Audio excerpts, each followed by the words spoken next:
Nasa atin po linya ngayon ang spokesperson po ng Immigration Bureau, si Ma'am Dana Sandoval. Ma'am Dana, good morning po sa inyo. Good morning, Manong Ted, DJ Chacha. Magandang umaga. Good morning po, Ma'am Dana. Thank you for being with us this morning. Ma'am, ayon mismo sa inyo sa Bureau of Immigration, hindi lang po si Zaldico ang nakalabas ng bansa. Bago pa man po maisampa yung mga kaso sa ombudsman, para lang po klaro, sino-sino pa po yung mga nakasuhan na may kinalaman sa flood control na nakalabas na po ng bansa? Yes, doon po sa 16 na binabaan po ng warrant of arrest ng Sandigan Bayan. 4 po yung nakalabas na. Of course, una po si former Congressman Zaldico, nakaalis po to Singapore noong August 6. Sumunod po, DPWH OIC Planning and Design Division Chief Contrexis Tamayo, umalis po patungong Qatar noong November 15. SunWest Incorporated President and Board Chairman Aderma Angeli Alcazar, bumiyahe po patungong Australia noong October 2. At lastly po, si SunWest Incorporated Treasurer Cesar Buenaventura, bumiyahe po papuntang United Arab Emirates also noong October 2. Doon po sa mga nabanggit po ninyo, doon po sa kanilang paglabas, ito po ba ay travel or paano po yung yung permits nila? Lahat po as tourists. Wala pa po silang warrant of arrest during the time of their travel. So meron po silang mga pinakita na return ticket. But particularly doon po sa case ni former Congressman Zaldico, lumagpas na po doon sa reported date of return niya. Oo. Sandali lang muna, masingit lang ako. At siya, Ma'am, di ba ito'y mga taga-DPWH po? Yes, Manong Ted. Okay, yung taga-DPWH na, of course, hindi kasama yung SunWest, no, na mga opisyales. Kasi nga, pribado namang kumpanya yun. Taga-DPWH, di ba dapat hinihingian ng travel authority yung mga yun? Opo, ito pong taong ito may presenta po na travel authority upon departure. Kasi dati po, wala pa siyang lookout bulletin? Hindi pa siya kasama? Yes, Manong Ted. Hindi pa po siya kasama nung unang mga batches. Kaya po wala pa po siyang, meron pa po siyang travel authority. Okay, go ahead siya. Yun.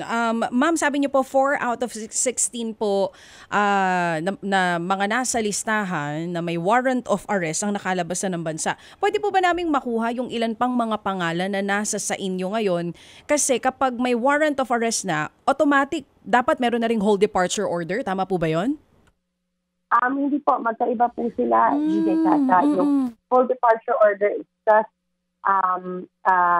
telling the Bureau to stop their travel. Okay. Pero no further action yung gagawin ng mga agencies. But pag warrant of arrest, papasok or palabas ng bansa, if encountered, kailangan po i-coordinate namin with the law enforcement agencies para po i-implement nila yung pag-aresto doon sa mga nasasangkot. Okay, so medyo nagulat po ako doon. So ngayon po, kahit may warrant of arrest na itong mga taong ito, ang mag-i-implement pa rin, hindi BI? Tama po? Yes. Yes, DJ Chacha, kasi po ito po ay, sila po ay mga Filipinos. Pero Yes po.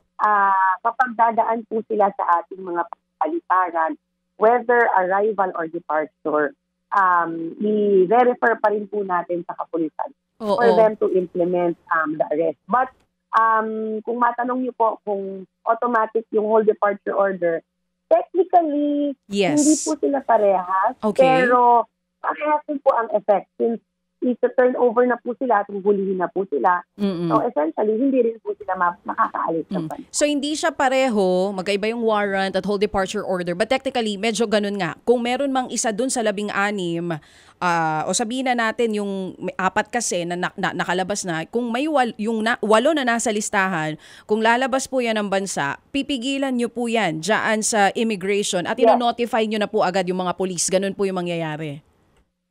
That's right po. Ganun po yung procedure po natin. Kasi centralized yung database natin. Doon sa 16 names, meron na po kayong 4 na nabanggit bukod pa doon kay Zaldico. May we get the names kung sino-sino po ito na nasa listahan nyo na? Yung apat po na nahuli na po, I mean, nakaalis na po ng bansa. Yung iba pa po na nasa listahan nyo po? Ito po, it's the same list of names po na inilabas po ng Sandigan Bayan. Bale, 16 names po ito. Ang nakalagay po dun sa order, actually ay 18 names pero may mga nagdoble po. So 16 names po lahat-lahat yan na binabaan po ng warrant of arrest ng Sandigan Bayan. I think they were, they shared the copy with the media and social media din po. Okay, so at least ngayon malinaw na kung ano mangyayari. Just in case meron man sa mga tao to na nasa listahan ang lalabas ng bansa, BI will refer this to PNP para ma-notify lang sila na may ganong action. Pero ma'am, sa ngayon po ba active pa rin ang BI sa pag-monitor dito sa yung mga nakaalis na apat na, kung nasaan exactly talagang mga bansa ito, yung pong dineclare nila paglabas nila ng Pilipinas? Confirm ba natin kung ando doon pa rin sila? Meron sinasabi, yung isa nasa Australia and then meron nasa Dubai. Tama po ba? Just to clarify yung kanina, DJ Chacha, kapag na-encounter po natin sila at ni-refer po sa kapulisan, hindi lang po basta inform kung ano yung naging action, but they will implement the arrest. Bale, pupunta po talaga yung pulis dun sa paliparan upang ma-implement po ang pag-arrest sa kanila. Doon sa, excuse me, doon sa second question naman, DJ Chacha, since they are Filipinos po, hindi po sila under the jurisdiction of immigration. Pero tumutulong po tayo doon sa intelligence gathering, information gathering po on the intel side. At binabato po natin, kasi syempre may mga counterparts po tayo sa ibang bansa that could give us information. As part of the DOJ family, binabato din po natin yan sa DOJ. And of course, sa NBI. But the role of locating and arresting them really falls under the jurisdiction of the law enforcement agents. Tumutulong po tayo sa paghahanap nila through our job. Pero ngayon ma'am, ang tanong ko lang ma'am Dana, kung may coordination na tayo dun po sa mga bansa na nabanggit, kasi at least ngayon may arrest warrant na eh. Kumbaga mas maigting dapat ang pagbabantay ng gobyerno dito, kasama po dyan ng BI. Pagka po ganito ka-high profile yung kaso, at maingay po talaga sa Pilipinas ngayon, may diplomatic coordination po ba na nangyayari sa mga bansa na nabanggit kung nasaan man sila ngayon? Lagi naman po yan for any case, not just this one po. The Department of Foreign Affairs, meron po yung mga contacts doon sa area kung saan po sila mga nakadeploy. Also, yung mga kapulisan po natin, we also have coordination with Interpol. So kung kinakailangan po, they will initiate na mailagay po sa Interpol watch list din dahil nga mga tinuturing na mga pugante na po itong mga ito dahil nasa labas po ng bansa at meron na silang active warrant of arrest. Paano po bang proseso doon, ma'am?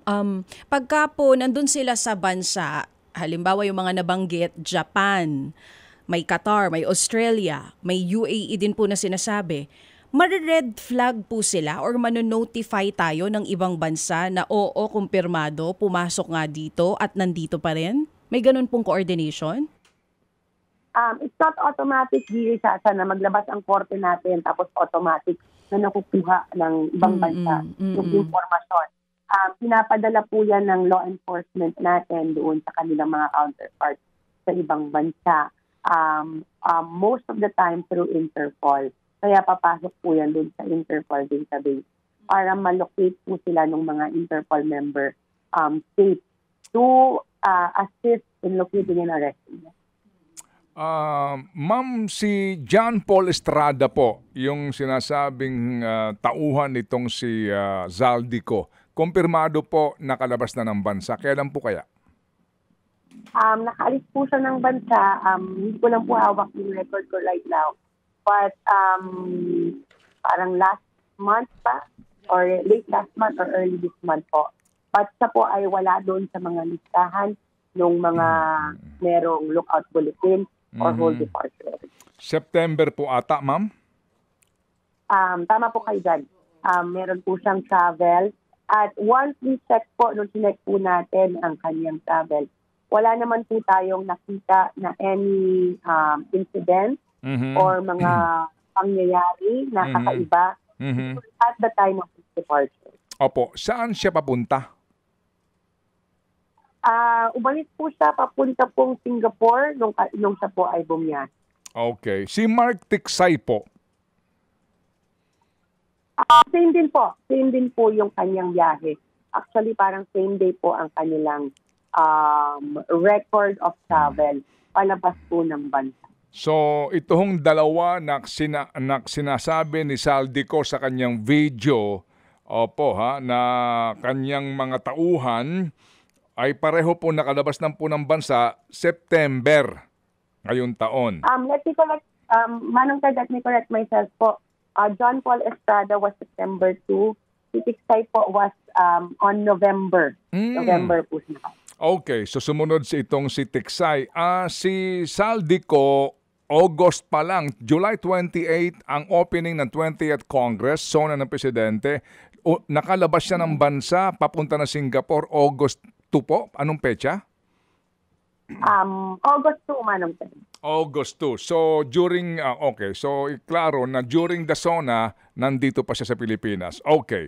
So sa ngayon po, ma'am, maiba lang ako, si Cassandra Ong, wala ka ninyong record sa immigration po na nakalabas?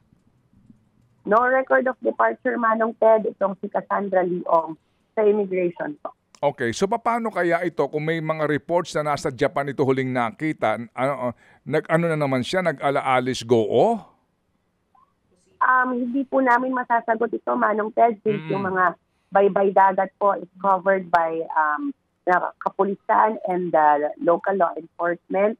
Pero ang ginawa po natin at the back end, we sought assistance from the Department of Foreign Affairs doon. Baka may makuha po silang information to confirm ito pong hearsay na information na ito. Okay, sige po. So sa ngayon, ma'am, paano ho kaya ito? Kasi nung una, ang binakbakan talaga ng pula, immigration, nung na-discover na nasa labas na ho itong si Go-o, et al., no? Kasi nga, ang tanong, paano nakalabas yan? So sa ngayon po ba, paano po ang inyo pong pagbabantay sa sa backdoor natin na naman, na posible pong daanan nitong mga may arrest warrant ngayon na hindi pa ho nahuhuli o hindi pa sumusuko? Manong Ted, siguro na-clarify din po ito nung a little while after the Alice po incident na ito pong tinatawag na backdoor or yung mga expanse na baybay dagat po ng Pilipinas ay covered po or saklaw po ng local government unit at saka ng mga local na police po doon sa area. Ang immigration po kasi nakadeploy lamang po doon sa mga formal na paliparan as well as yung seaport natin and yung mga dumadating po ng mga barko. But for the areas, yung mga baybay dagat po na maaaring gamitin or ginagamit ng mga fishermen or mga residents po of the area. This is covered by the police po and of course the Coast Guard. Okay, sige po. So kami po muling makikipagtalastasan po sa inyo. Ano po, Ma'am Dana, para po dito po sa update tungkol po sa inyong pagbabantay sa mga dadaan sa ating mga exit palabas ng bansa, sa mga specifically po sa mga taong sangkot dito po sa flood control scam na ito. Salamat po, Ma'am Dana. Salamat po. Will do po, Manong Ted. Dito sa magandang umaga. Thank you. Yan po si Ma'am Dana Sandoval, ang Immigration Bureau spokesperson. Mga kapatid, brothers and sisters, saan ka pa? Dito na tayo sa totoo. Dito na tayo sa True FM. Mga kapatid, mag-subscribe and follow po kayo sa social media accounts ng True Network PH. Yan po kami. Hanapin nyo lang True Network PH, Facebook, Instagram, YouTube, TikTok, and podcast. Mapa Apple or Spotify man yan, mahahanap nyo kami. Lahat ng mga napapanood at napapakinggan nyo po sa programa, nasa social media accounts namin yan. So, paano mga kapatid? See you sa social media!